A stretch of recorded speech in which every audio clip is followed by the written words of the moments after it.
Hello, everyone, and welcome back. Thank you very much for attending here. So my name is James Barry. I'm the partner marketing lead here at OpenVPN, and today it's a pleasure to introduce Enrique. Enrique Alvarez is a public sector advisor in Google Cloud's Office of the CISO. He specializes in working with state, local, and educational partners, including the U.S. government and Department of Defense, in adopting cloud and AI-enabled transformational goals. Prior to joining Google, Enrique retired from the FBI after serving as a special agent and supervisor, where he led cyber investigative, squad focused, and state sponsored threats. Enrique also served as and commissioned officer in the U.S. Navy, retiring from the reserve component in 2013. Please join me in welcoming Enrique. Enrique, take it away. Thank you, James, and thanks everyone for sticking through to the last presentation here. Let me grab my slides here and make sure that's is that visible? Hopefully that is.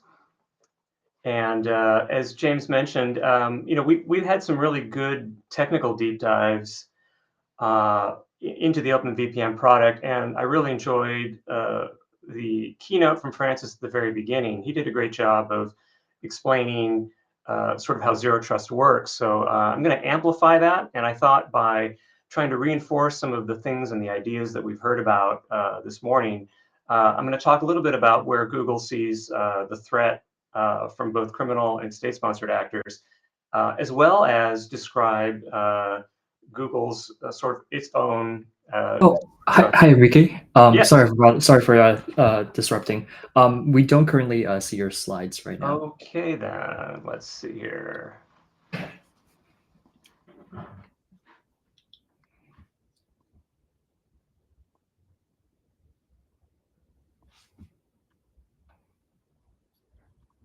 I'm trying to do a Chrome tab. How about now? Do we see it now? Yes, I see it. Excellent. Okay, so Awesome. all right. So just please jump in if my slides disappear. First, I'm using the Zettel portal here. So all right. So I was going to mention that I'm going to tell you all about Google's own zero trust journey after describing the threat, and then kind of combine this with how zero trust architecture and technology like OpenVPN's VPN products really are very complementary in enhancing security. So James did a great job of introducing me, so we'll skip through this here. First, let's talk about the threat landscape as Google views that. On the left here, we have some data, open source data from ransomware payments from various insurance providers. And on the right-hand side here, I thought we would take a look at some notable examples of data breaches involving commercial and free VPN providers. Some interesting, takeaways from this data here. First off, the NordVPN breach in 2018. That started with actors attacking a third-party rented server. So the attack,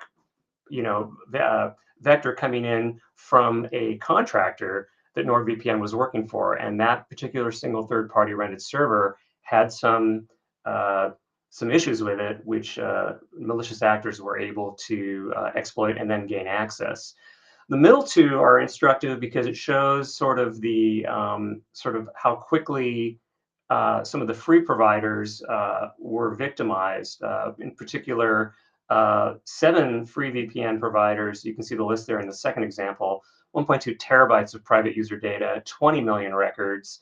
A lot of PII was leaked, and log information was leaked by the customers of those particular VPN providers. The third example is interesting because of just the sheer amount of records, right? Going back to 2021 and then again in 2023 from Super Gecko and Chat, almost 360 million customer records. And then the last example I definitely want to highlight because it shows that a state-sponsored, in this case, actors in the Chinese government selectively attacking Avanti and PulseConnect between 2020 and 2024. And notably, they utilized a zero-day vulnerability to do that. I'll talk a little bit more about zero-day attacks as I progress through my talk. But I do want to highlight this, that when you have Chinese state-sponsored actors attacking a VPN provider, it's significant because the Chinese actors definitely knew who the customers were of those two companies, and it is very likely they were attacking there to get access to those customers, either their credentials, their passwords, their user behavior, logs, and more importantly, how they were connecting through their own enterprises in an attempt possibly to then hop along and then use that to gain access to downstream victims. This data comes from Google's Cloud Threat Horizon report, and it's published twice a year. So this data comes from the H2, or the second half of the year. It was published just at the end of July, so it's pretty recent. And just want to highlight here, almost 80% of observed cloud data breaches are coming from either weak or absent credentials, almost half in that case, and then almost a third from simple misconfigurations. And that's pretty significant. In some ways, it's kind of depressing to see this. During my time with the FBI, I worked closely with Department of Justice's Internet Crime Complaint Center. That's a website, ic3.gov, where folks can report either successful or unsuccessful attacks or scams and upload things like log data and indicators of compromise, email accounts and things like that observed in scam-like activity. And every year, IC3 also publishes a report on what it sees based on the data directly reported to it. And weaker absent credentials and misconfigurations were a hallmark. It doesn't seem like it's gotten any better. Probably the only positive aspect of this here is that these types of vulnerabilities that have been observed by Google in this Threat Horizons report typically are low-hanging fruit, both for the actual threat actors, but also for the folks maintaining these sites. So if you just take a little bit of extra effort and understand how you're doing identity access management, how you are configuring your cloud environment, you're going to be able to sort of address where Google is seeing a lot of the activity for malicious actors attempting to do cloud breaches. So if we take those two top categories, the credentials and the misconfigurations, and of course, tons and tons of credentials leaking onto the dark web. During the last few years of my FBI career, we monitored the COMB, the collection of many breaches. That was a list of over 1 billion, with a B, username and passwords. So if you're looking at ways to sort of mitigate this, we talked about earlier, especially in Francis's keynote, principle of least privilege. Very thoughtful and secure identity access management principles. And of course, I am including two-factor authentication in that. SIEM and SOAR implementations for your enterprise. Some of you may be big enough to have your own security operations center with SOC employees. And of course, timely patch management. In my bureau career, we saw malicious actors, both criminal and state-sponsored, scanning for information that had been published either in CVEs or in blogs about the weakness or a threat in a particular type of software package. They were scanning for that, and they were taking advantage of that within the same day, sometimes within hours. So timely patch management is huge. Let me take you through one very instructive hack that was reported in the Threat Horizons report. This is from a threat actor UNC 48099. Which is attributed publicly with the General Reconnaissance Bureau of North Korea. Unlike other threat actors in the nation-state realm, like China, Iran, and Russia, we see North Korean actors typically concentrating their efforts on stealing money, especially cryptocurrency, to fund the regime. So this started with, some of you may know or have heard about the remote IT worker scheme that North Korea employs. what North Korean actors are very good at is scanning LinkedIn with their unfettered access to the internet through their government channels. And they typically will target uh, employees of companies that they're interested in this case, cryptocurrency companies, typically targeting admins and things like that. Excuse me. They were able to get initial access at this particular victim through social engineering, through a fake job opportunity, which allowed the actors to download and execute some malicious information into a Docker container. From there, they attempted to establish a foothold, and they downloaded some additional tools like Mazewire and Glasscannon. These are downloaders. And then they began to examine sort of what they were able to sort of see based on these compromised accounts. And what they found was that even though they had a semi-privileged account, there were some good IAM policies in place that required either a hardware token or application to a mobile device or an authenticator running on a separate platform. They did not have access to these additional authentication methods. So they dug deep, and take a look at that fourth bullet there. They eventually ended up stealing session cookies for the accounts they were working for that allowed them to bypass those MFA restrictions. So a fairly, advanced technique that they utilized there. And so from there, they were able then to get deeper into the enterprise of the targeted accounts. And what they were looking for is additional information on the AWS environment being used by this victim.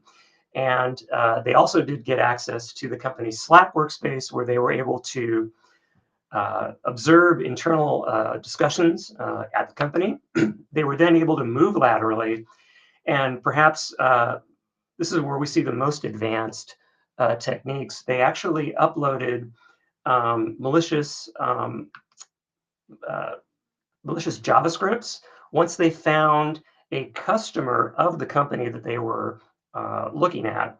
And these malicious JavaScripts allowed them to sort of look for a specific type of transaction with a specific type of customer, and they were able to trigger an actual transaction, which resulted in the theft of over $1 million US of cryptocurrency. So after they were able to exfiltrate that, they cleaned up after themselves. They restored the regular version of those JavaScript files. They logged out of Slack, and they deleted the backdoor access from the actual victim workstation. So they came in, enumerated, deployed some advanced tools, deployed some advanced downloaders, used those downloaders then to upload malicious files, targeted a specific victim within the company, a customer of that company, executed the theft, and then moved out. So this is a particularly very interesting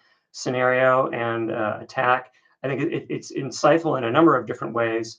One is, even if you have a very good IAM management, things like session cookies are still a technique that you will see both sophisticated criminal actors as well as state-sponsored actors utilizing. And one of the other takeaways from the overall Cloud Threat Horizon report is the leveraging by criminal and state-sponsored actors by overprivileged service accounts. So these are non-human accounts that are set up maybe by customers that you have or service providers that you're working with. And then the idea there is you want to understand how many of these overprivileged accounts you have. Some victims that Mandiant has worked with. Mandiant is an acquisition by Google for the investigation of actual cyber intrusion events and recovery. A lot of victims that Mandiant has spoken to and help in assisting them post breach is they didn't really have a good inventory of how many service accounts they were using, and some of those are typically by necessity requiring a high degree of privilege. We talked about sort of the access vectors of the credentials and misconfiguration, but also take a look at how you're utilizing API and how those API sort of connectors to your internal enterprise, what they're using, and when they are able to connect, what sort of privileges do they have. Lateral movement, especially when you don't know that an intruder is inside, is hard to detect. We've seen that over and over again, especially from the Mandiant side of our consulting business. Private keys are often targeted, and token manipulation, we've seen that as well. So mitigations, right? Understand how many service accounts you have. Understand that they provide a key source of risk. Where you can, restrict that. Again, the principle of least privilege applies. Sometimes these types of accounts are created for testing purposes and then forgotten about. So understanding how you're utilizing these types of accounts is very key. And again, optimizing IAM policies and external threat monitoring is tough when you're trying to run your business, but there are ways to leverage that, which I will talk about in just a moment. So we heard a little bit about AI, and I want to talk a little bit about how Google has observed attempted weaponization of AI. But I think this graphic is instructive because it's sort of bifurcated down the middle. On one side, you see a threat, and on the other side, you see a shield. So I think AI has the ability both to enhance the operations of threat actors, but also help us defend our networks. So back in late 2024, Google's Threat Intelligence Group, or GTIG, did a study and observed state-sponsored actors interacting with Google's web AI application, Gemini. The TLDR here from the report is that while GTIG did observe threat actors utilizing or attempting to utilize AI, it wasn't yet a game changer. So that what I mean by that is that we didn't see any novel techniques being taken advantage of by some of these threat actors. We did see threat actors, especially state-sponsored threat actors, using Gen AI for common tasks. So research, troubleshooting code, writing code, content generation, and localization. Localization meaning translation of languages. GTIG observed Gemini's inherent safety measures sort of restricting any kind of malicious tasks that these threat actors tried to do. But it did allow, like you might think, AI did allow some of these threat actors to get through some tasks and overall enhance their productivity. So overall, the AI landscape is evolving. But the good news from this study, which has a cutoff date of the end of January of this year, we just didn't see anything super novel by these threat actors. Let's dig a little deeper here. What we did see, or what GTIG did see some of these actors doing, is generating malware code and phishing content. So language, especially if they're trying to target English speakers, that was typically a barrier for some overseas threat actors. The ability to translate into more American sounding and even in some cases regional accents is allowing them to make their phishing material a lot better. And Google has a pretty extensive organization called the Secure AI Framework, or SAFE, where we engage with our customers. We talk about AI risk, and we also gather data and also use that data to make our own AI models and training safer. So an interesting technique that we did see, or that GTIG did see, was certain state-sponsored actors attempting to jailbreak our Gemini model. If you go on GitHub, you can actually do a Google search, which will surface some of these prompts, and this is an example prompt here. So GTIG observed these actors attempting to jailbreak Gemini by giving these prompts and then hopefully trying to get better access to Gemini's models to do things that normally they would not be able to do. In every case, GTIG watched them do this. Gemini was not jailbreak. It was not a successful prompt injection or anything along those lines that allowed them to leverage Gemini. Now, other types of AI models that are out there have been successfully jailbreaked using these types of prompts, but more importantly, Gemini did not break. And we continuously monitor these types of jailbreak prompts. Here's a summary of what we saw overwhelmingly of the different groups, and you can see the groups here on the right-hand side of my slide.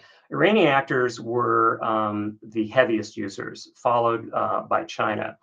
Iran, when I was with the Bureau, we watched Iranian actors, we investigated them, we did operations against them to take down their infrastructure. Iran typically got the most improved threat nation award every year.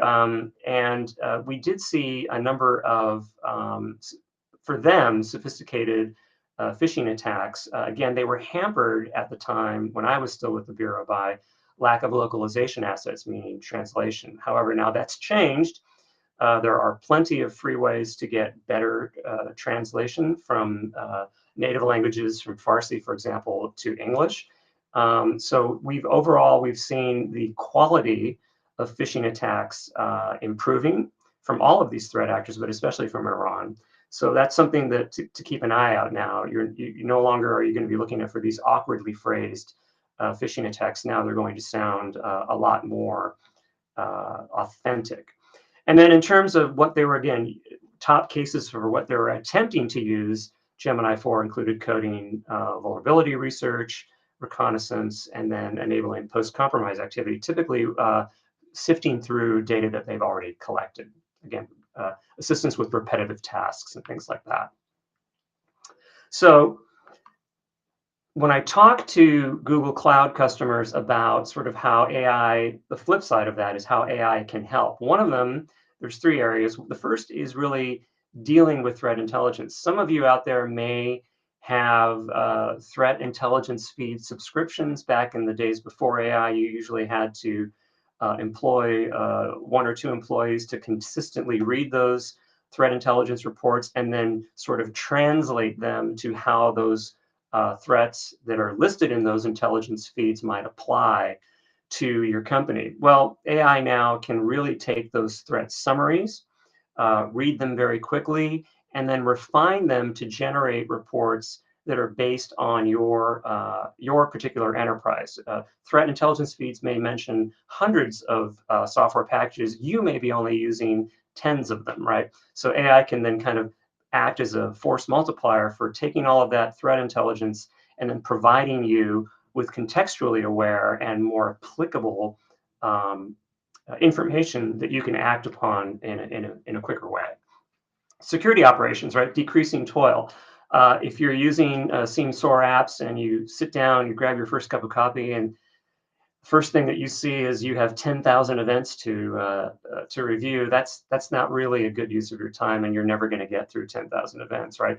So within a SecOps environment, AI has that promise of decreasing toil by sort of interacting with that data. The data that the events that are happening, you can ask questions of that in natural language and through a chat window, or better yet, get contextually sort of summarized events to really understand what matters today at this hour for your enterprise based on the overall intelligence picture. And the last is scaling talent, right? If you are with a company that's big enough to have its own security operations center, you know that those SOC employees are very treasured assets, but yet they still have to do things like raise families, eat and sleep. So you can scale the talent, you can increase the effectiveness of those employees by partnering and giving them AI-based tools to sort of understand not only where the threat is coming from, but being proactive. And I think this is probably the most interesting and exciting component of AI in the defensive area, meaning an AI agent can go in with agentic AI and look at your enterprise, look at the software that you're running, look at how your workforce is connecting, whether it's remote or on-prem or worldwide, and then understand where the threats are, and then kind of build that picture rapidly to say, here's where our threats are, or better yet, proactively identify, having the AI model identify an actual attack path that probably hasn't been, or it might not yet have been implemented, and then allowing you to address that more quicker, right? As opposed to doing sort of manual threat hunting and things like this. I think this is a particularly interesting and fascinating way that AI can help us. All right, so now that I've talked about the threat, I want to talk about how Google writ large has sort of evolved over the time for many, many decades at this point. Remember seeing the first Google search website back in the late 90s, and understanding sort of how Google got to where it is today. A note about this picture here, this is the inside of one of our Google data centers. Google has 180,000 employees, and less than 1/2 of 1% ever get to see the inside of a Google data center. And in fact, all pictures of the inside of Google data centers are rigorously scrubbed to ensure that no information can be sort of gleaned from that. But you do see here lots of blinking lights. You see this technician here working, has pulled out an open tray and is servicing one of those many, many servers. Here's another photo from inside here, but I'm going to sort of highlight really sort of some of the aspects of Google's security history. Google's developed a lot of sort of best practices in the industry, and when we do that, we're doing that for a company that has continuously and exponentially grown throughout the years, and is now sort of a planet scale company. Up to 40% of the internet's global traffic travels through Google hardware. So we have many canaries in many coal mines. And so when we solve a problem internally for Google, one of the motivations we have is to actually implement that, not only for our customers, but just to make people safe worldwide. We began building our own hardware in 2009, and I'll get to why in just a moment. And then we pioneered actual bare metal level authentication, right? The Titan chip. If you're an OSI engineer, this is sort of at the very, very lowest level. Google hardware first checks at a very, very low level whether the actual components of that server are safe, what state it's in, how often or when it was last updated. And if it finds a fault, Google hardware fails in a secure state, not an insecure state. And a lot of the open source technology that we developed in-house to solve Google problems, we've made available for free. Some of those you're likely familiar with: Android, Chrome, Chromium OS, and Kubernetes and TensorFlow. And we've pioneered really the enterprise application of zero trust. And here's why. In late 2009, Google was hacked, and it was hacked by state-sponsored actors from China. And it's pretty significant. It's the most significant security event that has ever occurred at Google. Two things about how Google responded to that, which I think differentiate it as a company compared to some of our peer companies within Silicon Valley. First is we publicly acknowledged the attack. We published the tactics, techniques, and procedures used by those actors. And this was fairly early on in this type of activity. Most companies, upon learning they were hacked around this time frame, definitely did not talk about it openly, definitely circled the wagons, employed lawyers and things like that. But I think the second point that really differentiates Google is sort of how we responded. I had just returned from a year-long deployment overseas and reaffiliated with the Bureau after doing military service, and jumped right into this investigation. And we in the Bureau were very impressed at how quickly Google was able to get attribution back definitely to China, and then actually even publicly acknowledge this and essentially calling out China for this. And it was fairly, this attack was successful because at the time, Google had a traditional sort of security enterprise, right? It was focused on perimeter security and keeping bad actors out. And of course, everyone's used this visual representation of that with a castle and a moat and a drawbridge and a front gate.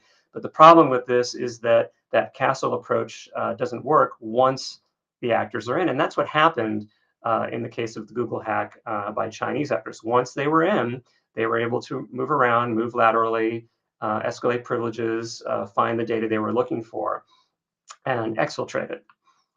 So the TLDR, as you know, Google sort of investigated this hack along with Mandy and along with the FBI, is that walls don't work, right? Whether you're dealing with Huns or zombies or giant kaiju, the threat actors are always going to find a way in. So this one event, the seminal event, really is the kickoff of Google's zero trust journey. So later on, this attack came to be known as Aurora. Google was not the only victim of this attack. It actually had started earlier in the year, in 2009, in the fall. Google was attacked over Christmas break. That was intentional by the actors, knowing that most folks are taking time off for Christmas. The next year, in 2010, Google published ostensibly one of the very first white papers on zero trust, and then immediately began implementing it internally.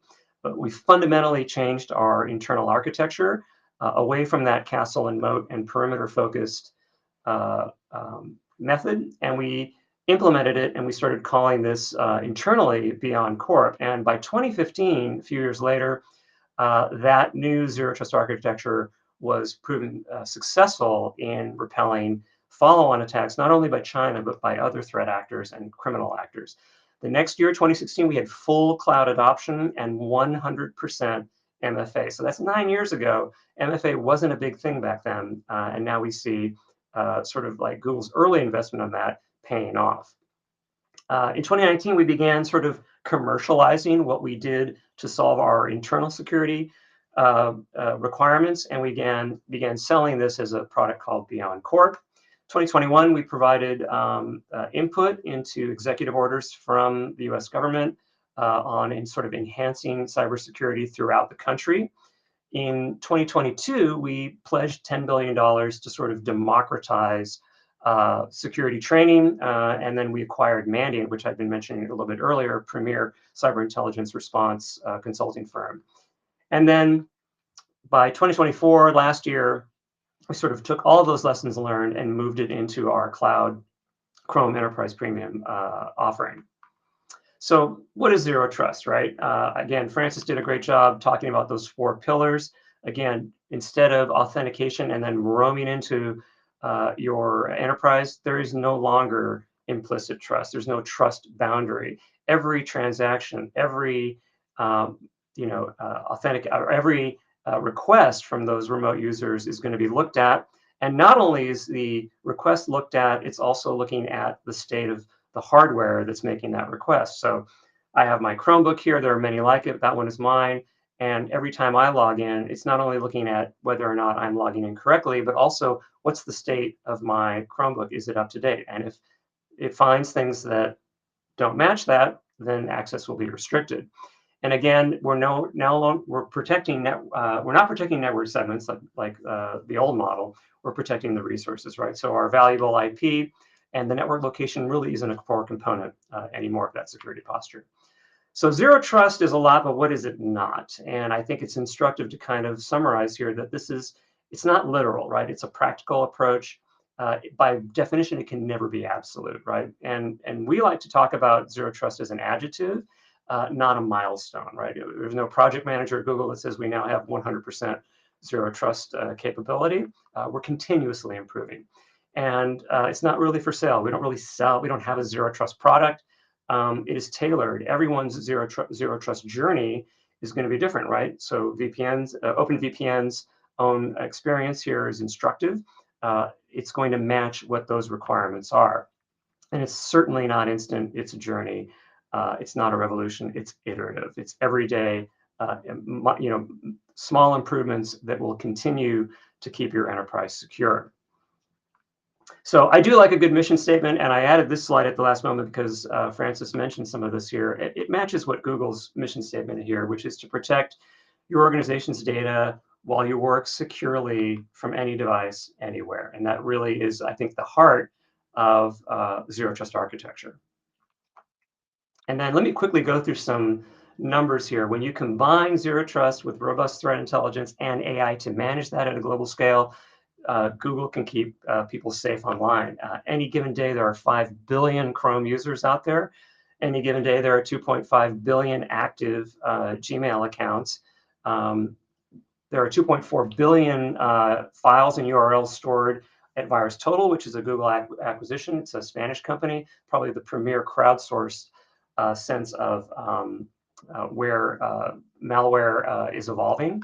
And every month, Google Cloud analyzes 2.5 exabytes of data. Some of you might remember the Mirai botnet from a couple of years ago, which was based on Internet of Things devices. That botnet was used to attack Google Cloud at its peak. It was a 2.5 terabit per second attack, and Google Cloud infrastructure was able to withstand that attack. So let me end with sort of understanding like how Google's security story kind of layers on top of the stuff that we've heard today at OpenVPN Connected. And it's great to hear sort of like where OpenVPN is and where the state of your products are, because really combining zero trust architecture and a VPN really, really enhances that network security, right? Your remote users, whether they're medical devices or folks in hospitals or remote workers or folks using tablets or phones to do their job out in the field, or even just sort of a corporate headquarters talking to a greater enterprise.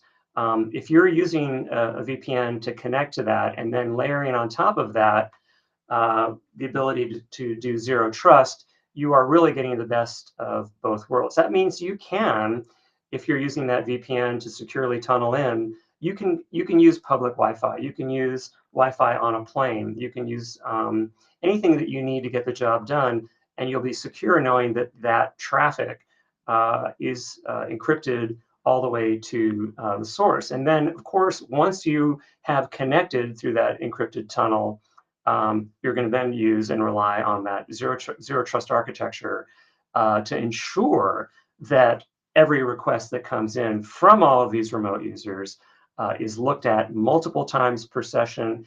The device health is going to be looked at, the location and meet space where that person is. Are they in the wrong country? Well, then that's going to be prevented. Francis talked about that earlier this morning. And it really is sort of a great dovetailing. So that is my talk. And I went a little bit over. So just wanted to sort of turn it back over to you and see if there are any questions.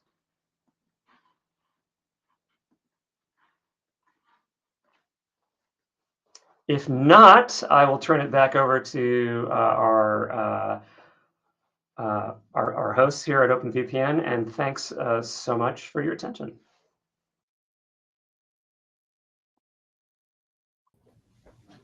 Hi, it looks like we have one question for you in this session. Okay.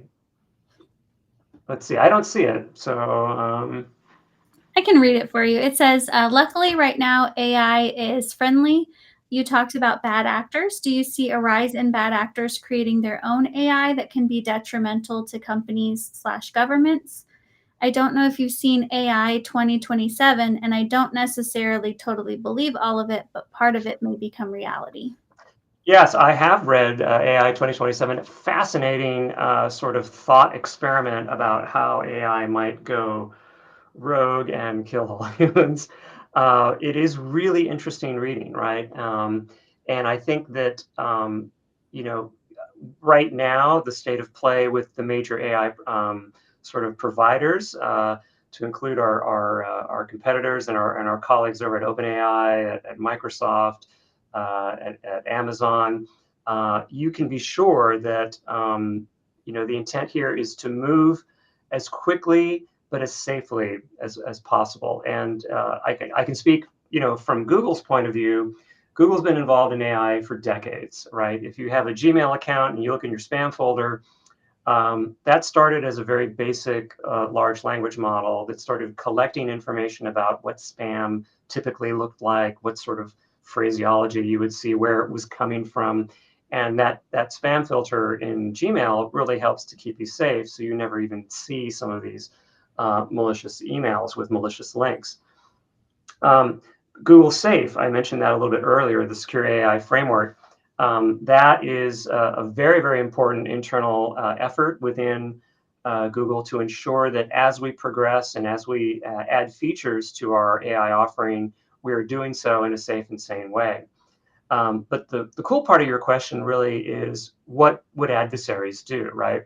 So you mentioned that in the question that would it be possible for a malicious actor to build their own AI model that doesn't have any of those safety guards that are built in with the commercial models like Gemini and some of the other commercial offerings that you see out there?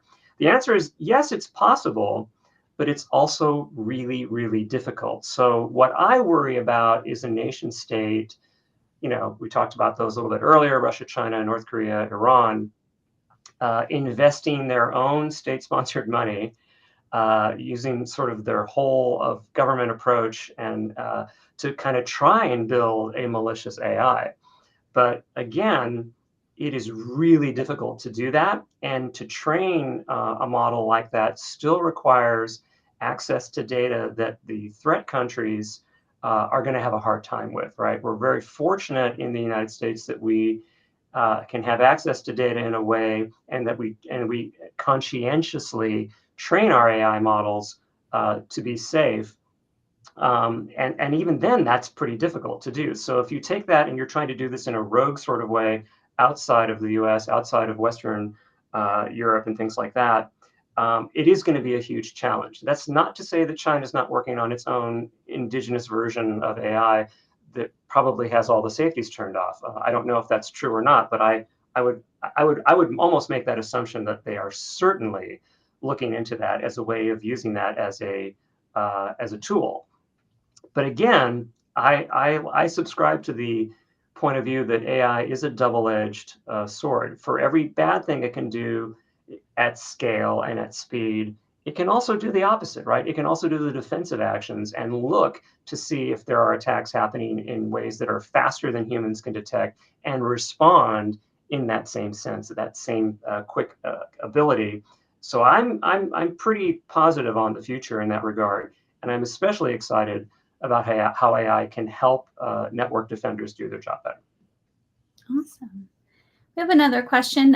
Is Europe or other continents safer from cyber attacks than North America? I think that there is no differentiation in terms of regional approaches to whether or not a country is more safe than the other, because the tools are not restricted to a specific country, right? So again, we saw in the Google Threat Intelligence Group study, actors from these threat nations outside of the US accessing Western, Google Gemini AI models and attempting to use those for nefarious purposes. One thing that can be a differentiator is regulation, right? So in Europe, you have, I think, overall stronger protections for privacy than we have at a national level here in the US. Now, certain states like California have very tough privacy regulations. So not only are you, if you're doing business in the US, you have certain nations level regulatory regimes that you have to be compliant with, but even if you're doing business in a specific state, you have to be you have to meet those requirements, meet or exceed those requirements in order to do business. So I think that the push for regulation that doesn't stymie innovation, that doesn't stymie utilization of AI, but also protects PII, I think is a good thing. What we have to be careful for is maybe over-regulation that may give the advantage back over to threat actors who don't have to follow those regulations, right? So it is a very sort of nuanced approach to protecting ordinary folks' PII. And I would venture to say that everyone on this call has suffered some sort of data breach, right? Your PII has either been hoovered up by a breach with a company that you were either doing business with or didn't even know you were doing business with, but you got victimized. Like everyone's social security number on this call has been pretty much compromised, right? So any efforts to regulate and make sure to protect our PII, I think, is good. But I think that equally Europe and the United States and South America and Asia, I think we're pretty much all equally vulnerable, right? So the question there is innovation and implementation and how quickly we can leverage advanced tools to protect ourselves. Awesome. All right, we have one last question, which may be more for the OpenVPN team. So if you're not sure about this one, we'll pass this to our team members and have them reply in an email. But in Google Workspace, you can have extended security based on YubiKey tokens. Will OpenVPN ZTNA still be able to connect to Google Cloud if extended security is on? Yeah, that's a great question, but I think OpenVPN has the end of that. Yeah, we'll definitely respond to that with an email. All right, and it looks like that is all the time we have. So I want to thank you so much for your insight. That was very, very insightful and helpful. Thanks for having me. I appreciate it. Thank you.